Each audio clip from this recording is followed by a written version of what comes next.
ଭାର୍ଯ୍ୟାଠାରେ ଲୋଭ ଯେତେ ଅଛି ରେ କହ୍ନାଇ, ଚଣ୍ଡାଲ ସାହିରେ ତୁ ନର ତୋଳ ଯାଇ। ମୋର ବଡ଼ ଦେଉଳକୁ ଆଉ ନ ଆସିବୁ, ମାଇପକୁ ଘେନି ଦାଣ୍ଡ ବାହାରେ ରହିବୁ। ଧିକ୍କାର ବଚନ ସହି ରହି ନ ପାରିଲେ, ଛାଡ଼ିଲି ବୋଲିଣ ରଙ୍ଗ ଅଧରେ କହିଲେ। ଦେଉଳର ସିଂହଦ୍ୱାର ପ୍ରବେଶ ହୋଇଲେ, ଊର୍ଦ୍ଧ୍ୱମୁଖ ହୋଇ ପ୍ରଭୁ ନିଶ୍ୱାସ ଛାଡ଼ିଲେ। ଶୁଣ ହେ ନାରଦ ତେଣେ ଶ୍ରିୟା ଚଣ୍ଡାଳୁଣୀ, ପୂଜା କରୁଥିଲା ଲକ୍ଷ୍ମୀଙ୍କର ପାଦ ବେନି। ତାହାର ପୂଜାରେ ଦେବୀ ସନ୍ତୁଷ୍ଟ ହୋଇଲେ, ଯାଚିଣ ଅନେକ ବର ପ୍ରଦାନ ଯେ କଲେ। କୁଟୀର ଖଣ୍ଡିକ ଥିଲା ବଲୁରିର ବାସ, ଲକ୍ଷ୍ମୀ ଦୟା କଲେ ତାକୁ ଚନ୍ଦନ ଉଆସ। ଯେଉଁ ଚଣ୍ଡାଳୁଣୀ ଘରେ ନଥିଲା ଓ ଅନ୍ନ, ଚାରିକୋଣେ ଦେଲେ ତାକୁ ଶୁଦ୍ଧ ଯେ ସୁବର୍ଣ୍ଣ। ଯେଉଁ ଚଣ୍ଡାଳୁଣୀ ଘରେ ନଥିଲା ପୁତ୍ର, ଲକ୍ଷ୍ମୀ ଦୟା କଲେ ତାର ହେଲା 5 ପୁତ୍ର। ଧନ ପୁତ୍ରବତୀ ହୁଅ ବୋଲିଣ ବୋଇଲେ, ବର ଦେଇ ସେଠା ବରୁ ବିଜେ କରିଗଲେ।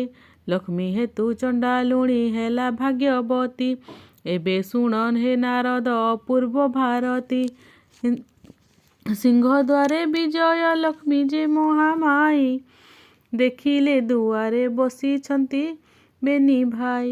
ବୋଇଲେ ଯେ ବାଟ ଛାଡ଼ ଭିତରକୁ ଯିବି, ଦଶମୀ ଯୋଗାଣ ମଣୋହି ରାନ୍ଧିବି।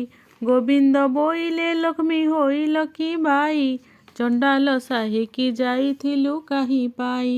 ଆମ୍ଭେ ନ ଦେଖିଣୁ ଯେ ଦେଖିଲେ ବଡ଼ ଭାଇ, ଆମ୍ଭେ ଦେଖୁଥିଲେ ସିନା ହୁଅନ୍ତି ଘୋଡ଼ାଇ। ଯାଅ ଲକ୍ଷ୍ମୀ ତୁମ୍ଭଠାରେ ଆଉ କାର୍ଯ୍ୟ ନାହିଁ, ଧିକ୍କାର ବହୁତ ତମେ କଲେ ବଡ଼ ଭାଇ। ହାଡ଼ି ଘରେ ଥିବ ଲକ୍ଷ୍ମୀ ଥିବ ପାଣ ଘରେ, ସ୍ନାନ ନ କରି ପଶୁଛି ଦେଉଳ ଭିତରେ। ତାଠାରୁ ପାପିନୀ ଆଉ ସଂସାରରେ ନାହିଁ, ମୋହର ବଚନ ଏବେ ଶୁଣ ପ୍ରାଣ ସହି। ଜଗତେ ବୋଲନ୍ତି ତୋତେ ବାଇ ଠାକୁରାଣୀ, ବାଇ ପ୍ରାୟ ବୁଲୁଥାଉ ହୋଇ ମୋ ଘରଣୀ। ଏକ ଘର କରାଉ ସହସ୍ର ଘର ଭାଙ୍ଗି, ସହସ୍ର ଘର କରାଉ ଏକ ଘର ଭାଙ୍ଗି। ଏମନ୍ତ ପ୍ରକାର ଲକ୍ଷ୍ମୀ ମହିମା ତୋହର, ଯାଅ ଲକ୍ଷ୍ମୀ ବାହାରି ଗୋ ନ ରହେ ମୋ ପୁର। ତୋହଠାରେ କୋପ କରିଛନ୍ତି ଜ୍ୟେଷ୍ଠ ଭାଇ, ଲକ୍ଷ୍ମୀ ଦେବୀ କହୁଛନ୍ତି ଠାକୁରକୁ ଚାହିଁ। ଛାଡ଼ପତ୍ର ଦେଇ ମୋତେ ଦିଅ ଘଉଡ଼ାଇ, ଜଗନ୍ନାଥ କହୁଛନ୍ତି ଲକ୍ଷ୍ମୀ ମୁଖ ନାହିଁ। ଆମ୍ଭ ଜାତିରେ ତ ଛାଡ଼ପତ୍ର ଚଲେ ନାହିଁ, ଛାଡ଼ିବା ଭାରି ଯା ମୁଖ ଚାହିଁ ନ ଜଗାଇ। ଲକ୍ଷ୍ମୀ ଦେବୀ କହୁଛନ୍ତି ଠାକୁରକୁ ଚାହିଁ, ଯେତେବେଳେ ସାଗର ମନ୍ଥିରେ ଦେବ ଯାଇ। ଦେବ ମନ୍ତ୍ରାଦି ସହିତ ମୋତେ ପାଇଥିଲେ, ସେତେବେଳେ କଥା ତୁମ୍ଭେ ପାସୋରି ଯେ ଦେଲେ। ମୋର ପିତା ବରୁଣ ଯେ ତୁମ୍ଭଙ୍କୁ ବରିଲେ, କନକ ଦେବୀରେ ନେଇ ବିଭା କରାଇଲେ। ଝିଅ ଦେଇ ଶରଣ ପଶିଲେ ତୁମ୍ଭ ଠାଇ, ଦୋଷ ମୋର କ୍ଷମା କରିବାର ପାଇଁ। 10 ଗୋଟି ଦୋଷରୁ ଗୋଟିଏ ନ ସହିଲ, ପ୍ରଥମରେ ଚଣ୍ଡାଳୁଣୀ ବୋଲି ଗାଳି ଦେଲ। ବିଭାବାସୀ ଦିନ ଜୁଆ ଖେଳିବାର ବେଳେ, 7 କଡ଼ା କଉଡ଼ି ଯେ ପାତିଲ ଇତଲେ। ତୁମ୍ଭେ ଢାଳି ଦିଅ ନାଥ ମୋହର ହସ୍ତରେ, ସୁବର୍ଣ୍ଣ କଉଡ଼ି ମୁହିଁ ଜାକଲଇ କରେ। ଛଡ଼ାଇ ନ ପାରି ତୁମ୍ଭେ ବ୍ରହ୍ମାଣ୍ଡ ଠାକୁର, ମୋତେ ବୋଇଲା ଯା ଇଚ୍ଛା ମାଗି ଘେନ ବର। ଯାହା ମନ ବାଞ୍ଛା ଗୋ କରିବୁ ବର ଦେହି, ତାହା ମୁଁ ଅବଶ୍ୟ ଦେବି ଶୁଣ ପ୍ରାଣ ସହି। କରପତ୍ର ଯୋଡ଼ିନ ମୁଁ ବୋଇଲି ଉତ୍ତର, ସାବଧାନ ହୋଇ ଶୁଣ ବ୍ରହ୍ମାଣ୍ଡ ଠାକୁର। 8 ଦିନେ ପଡ଼ିବ ମୋର ଗୁରୁବାର, ପଡ଼ିଚରିଯିବ ମୁହିଁ ସଭିଙ୍କର ଘର। ପଡ଼ିଚର ଯିବି କିଟୁ ବ୍ରହ୍ମ ପରି ଯନ୍ତେ, ଏହି ଦୋଷ ମୋର ପ୍ରଭୁ ନ ଧରିବ ଚିତ୍ତେ। ହେଉ ବୋଲି ଶ୍ରୀମୁଖରେ ଆଜ୍ଞା ଅଛ ଦେଇ। ଏବେ କିମ୍ପା ସତ ଭଗ୍ନ ଦେଉଛ ଗୋସାଇଁ। ଜଗନ୍ନାଥ କହୁଛନ୍ତି କୋପଭର ହୋଇ, ବାପ ତ ଲୁଣିଆ ଯେ ଗରଜି ମରୁଥାଇ। ଝିଅ ଟେରି ତ ଦୁର୍ଗୁଣ କହିଲେ ନ ସରେ, ବାପର ଗର୍ଜନ ଶବ୍ଦେ କିଏ ରହିପାରେ। ଚାରି ପାଖେ ମେଘନାଦ ପାଚେରୀ ତୋଲାଇ, ବଡ଼ ଦେଉଲରେ ରହିଅଛୁ ଦୁଇ ଭାଇ। ମହାଲକ୍ଷ୍ମୀ ବୋଲୁଛନ୍ତି ଠାକୁରକୁ ଚାହିଁ, ଅଛବର ଘରେ ଦଣ୍ଡେ ଥିଲି ଉଭା ହୋଇ। ଅଛବ ବିଟାଲ ବୋଲି ଦିଅ ଘଉଡ଼ାଇ, ପୁଣି ଜାତି କୁଳ ଗୋତ୍ର କରିଲ ଗୋସାଇଁ। ପ୍ରଭୁ ହେତୁ ସବୁ ଯାଉଅଛି ଗୋପ୍ୟ ହୋଇ, ତୁମ ଜାତି କୁଲର ତ ଠିକଣା ନଥାଇ। ତୁମ୍ଭ ଜାତି କୁଳ ଯେ କହିଲେ ନ ସରଇ, ଗଉଡ଼ ଘରେ ରହିଲ ଦୁଇ କୋଟି ଭାଇ। ନିମା ନାମେ ସିପୁଟି ଯେ ଜାତିରେ ଗୋଲକ, ତାହା ଘରେ ଜଗନ୍ନାଥ କଲ ଅନ୍ନ ଭିକ୍ଷ। ଦୂତପଣେ ଯାଇଥିଲ ହନିସ୍ତା ଭୁବନ, ବିଦୁର ଘରେ ଯେ ପୁଣି କରିଲ ଭୋଜନ। ଯାରା ନାମେ ଶବର ଯେ ଅରଣ୍ୟ ସରଘର, ସେ ତୁମ୍ଭଙ୍କୁ ପୂଜିଲା ବରଷ 10-12। ଅରଣ୍ୟର ଫଳମୂଳ ଖୋଜିଣ ଆଣଇ, ବସିଣ ପ୍ରଥମେ ଭଲ ମନ୍ଦ ସେ ଖାଅଇ। ପିତା କଷା ସବୁ ପ୍ରଭୁ ଆଡ଼ କର ଦେଇ, ଯେ ଫଲ ସୁଆଦ ତାହା ତୁମ୍ଭଙ୍କୁ ଭୁଞ୍ଜାଇ। ଶବର ବିଟାଲ ତୁମ୍ଭେ ବେନି ଗୋଟି ଭାଇ, ଏକଥା କି ତୁମ୍ଭ ମନୁ ଗଲା ଭୁଲି ହୋଇ। ଆପଣେ ପାତକୀ କିମ୍ପା ପର ନିନ୍ଦା କର, ପାପ ପୁଣ୍ୟ ଦୁଇ କଥା ବିଚାର ନ କର। ଭାରିଜା ଯେ ଦୋଷ କଲେ ପତିତା ସହର, ଏକ ଅପରାଧେ ପ୍ରଭୁ ଭୃତ୍ୟ କି ତେଜଇ। କିମ୍ପା ନ କରି ଗୋସାଇଁ ଏମନ୍ତ ବିଚାର, ଯାଅ ବୋଲୁଅଛ ମତେ ବାରମ୍ବାର।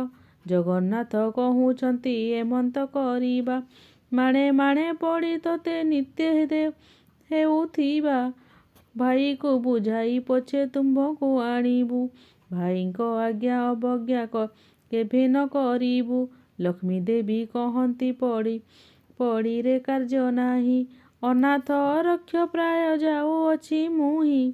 ରାଣ୍ଡି ଅଲକ୍ଷଣୀ ଝିଅ ମୁହିଁ ଯେ ନୁହଇ, ପିତର ଘରକୁ ମୁଁ ଯେ ବାହାରି ଯିବଇ। ତୁମ୍ଭ ଅଲଙ୍କାର ମାନ ପ୍ରଭୁ କାଢ଼ି ନିଅ, ପଛରେ ମତେ ଯେ ଆଉ ବୋଲଣା ନ ଦିଅ। ଗୋବିନ୍ଦ ବୋଲନ୍ତି ଲକ୍ଷ୍ମୀ ହୋଇ ଲୁକିବାଇ, ଅଜ୍ଞ ଅଲଙ୍କାର ଆମ୍ଭେ ନେବୁ କାହିଁ ପାଇ। ଭାରିଜା ଦେହରେ ଯେଉଁ ଅଲଙ୍କାର ଥାଏ, ସ୍ୱାମୀ ହୋଇ ତାହାଠାରୁ କାଢ଼ି ନ କି ନିଏ। ଠାକୁରାଣୀ କହୁଛନ୍ତି ଶ୍ରୀମୁଖକୁ ଚାହିଁ, ତୁମ୍ଭର ଅଟଇ ମୁଁ ଯେ ପ୍ରଥମ ବିବାହୀ। ପଛରେ କହିବ ଲକ୍ଷ୍ମୀ ଆମ୍ଭ ଘରେ ଥିଲା, ସହସ୍ର ଟଙ୍କାର ଅଲଙ୍କାର ଘେନି ଗଲା। ଏମନ୍ତ ଅଖ୍ୟାତି ମତେ ନଦ ଗୋସାଇଁ, ତୁମ୍ଭ ଅଲଙ୍କାର ମାନ ନିଅ ବାହୁଡ଼ାଇ। ଶିରରୁ କାଢ଼ିଲେ ଲକ୍ଷ୍ମୀ ମୁକୁତାର ଜାଲି, ହୃଦରୁ କାଢ଼ିଲେ ଇନ୍ଦ୍ର ଗୋବିନ୍ଦ କଞ୍ଚୁଲି। ଅଣ୍ଟାରୁ କାଢ଼ିଲେ ମାଏ ରତ୍ନ ଓଢ଼ିଆଣି, ନାସିକାରୁ କାଢ଼ିଲେ ଯେ ମୁକୁତା ବସଣି। କର୍ଣ୍ଣ ହୃଦୟରୁ କାଢ଼ିଲେ ହୀରା କୁଣ୍ଡଲ, ଗଳାରୁ କାଢ଼ିଲେ ଯେ ଦୋସରି ଚିନାମାଲ। ପାଦରୁ କାଢ଼ିଲେ ଦେବୀ ବାଜେଣୀ ନୂପୁର, ଅଙ୍ଗୁଠିରୁ କାଢ଼ିଲେ ଯେ ଝୁଣ୍ଟିଆ 17। ଅନ୍ୟ ଅଲଙ୍କାର ମାନ କି କହିବି ଆଉ, ରୁଣ୍ଡ କଲାରୁ ଦିଶିଲା ସବୁ ଦାଉ ଦାଉ। ସବୁ ଅଲଙ୍କାର ମାନ ଏକ ଠାବ କଲେ। ରଖ ଦୀନ ବନ୍ଧୁ ଏହା ବୋଲି ସମର୍ପିଲେ। ଗୋବିନ୍ଦ କହନ୍ତି ଏହା କି କରିବୁ ନେଇ। ଆମ୍ବର ଏ ଅଲଙ୍କାର ପ୍ରୟୋଜନ ନାହିଁ। ଗୃହସ୍ଥ ହୋଇଣ ଯେବେ ଭାର୍ଯ୍ୟାକୁ ତେଜଇ। 6 ମାସ ଭାତ ଲୁଗା ଦେଖିଣ ଦିଅଇ। ଏହି ଅଲଙ୍କାର ସବୁ ତୁମ୍ଭେ ଘେନି ଯାଅ। ବିକି ଭାଞ୍ଜି କରି ଭାତ ଲୁଗା କରୁଥାଅ। ଲକ୍ଷ୍ମୀ ଦେବୀ କହୁଛନ୍ତି ପ୍ରଭୁ ମୁଖ ଚାହିଁ। ସାବଧାନ ହୋଇ ଶୁଣ ବ୍ରହ୍ମାଣ୍ଡ ଗୋସାଇଁ। ମୋର ତୁଲେ ଆଉ ଯେଉଁ ବାରି ଜାଣିବ। ଏହି ସବୁ ଅଲଙ୍କାର ତାହାକୁ ଯେ ଦେବ। ମୁହିଁ ଯାଉଅଛି ହୀନ ଅରକ୍ଷତ ହୋଇ। ମୋର ମୋହ ଅଭିଶାପ ଘେନ ପ୍ରଭୁ ଭାବଗ୍ରାହୀ।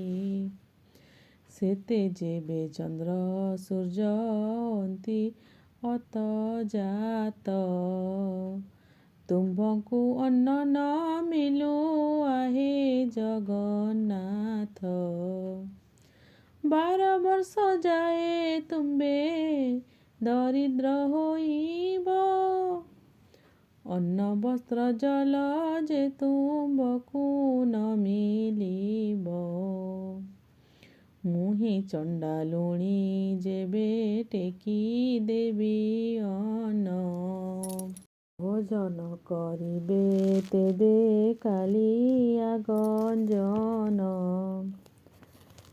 ଏତେ ବୋଲି ଲକ୍ଷ୍ମୀ ଦେବୀ ଶାପ ଦେଇଗଲେ। ଦେଉଳ ବାହାର ହୋଇ କେତେ ଦୂର ଗଲେ। ଏହା ଦେଖି ଦାସୀ ମାନେ ସଙ୍ଗେ ଗୋଡ଼ାଅନ୍ତି। ଦାସୀକୁ ଅନାଇ ଲକ୍ଷ୍ମୀ ଦେବୀ ବୋଲୁଛନ୍ତି ମୁହିଁ ଯାଉଅଛି ହୀନ ଅଲକ୍ଷଣ ହୋଇ। ମୋର ପଛେ ତୁମ୍ଭେ ମାନେ ଆସୁଛ କି ପାଇଁ। ଏହିପରି ହୋଇ ଯେବେ ପିତା ଘର ଯିବି। 4 ଦିନ ମାତ୍ର ତହିଁ ରହି ନ ପାରିବି।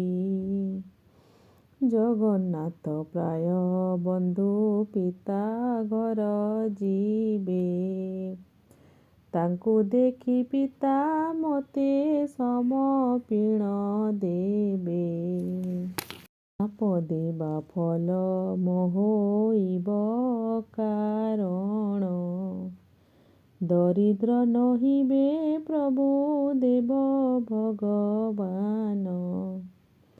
ଏତେ ବୋଲି ଲକ୍ଷ୍ମୀ ଦେବୀ ମନେ ଚିନ୍ତା କଲେ। ବିଶ୍ୱକର୍ମାକୁ ଯେ ମାଏ ମନେ ସୁମରିଲେ। ବୈକୁଣ୍ଠପୁରରେ ବିଶ୍ୱକର୍ମା ରହିଥିଲା। ସ୍ମରଣ ମାତ୍ରକେ ଲକ୍ଷ୍ମୀ ଛାମୁରେ ମିଳିଲା। କିସ ଆଜ୍ଞା ହେଉ ମୋତେ ଲକ୍ଷ୍ମୀ ମହାମାଇ। ଶୁଣି ଆଜ୍ଞା ଦେଲେ ବିଶ୍ୱକର୍ମାକୁ ଯେ ଚାହିଁ। ଚଣ୍ଡାଳୁଣୀ ଅପବାଦେ ପ୍ରଭୁ ଦେଲେ ଗଡ଼ାଇ। ପାରିବୁ କି ଖଣ୍ଡିଏ କୁଡ଼ିଆ ତୋଳି ଦେଇ। ଆଜ୍ଞା ଦେଲେ ବିଶ୍ୱକର୍ମା ବେଗେ ଚଲିଗଲେ। ତିନି କୋଶ ପ୍ରମାଣେ ଉଆସ ତୋଲାଇଲେ। ସୁବର୍ଣ୍ଣର କାନ୍ଥ ମାନ ଘର ସବୁ କଲେ।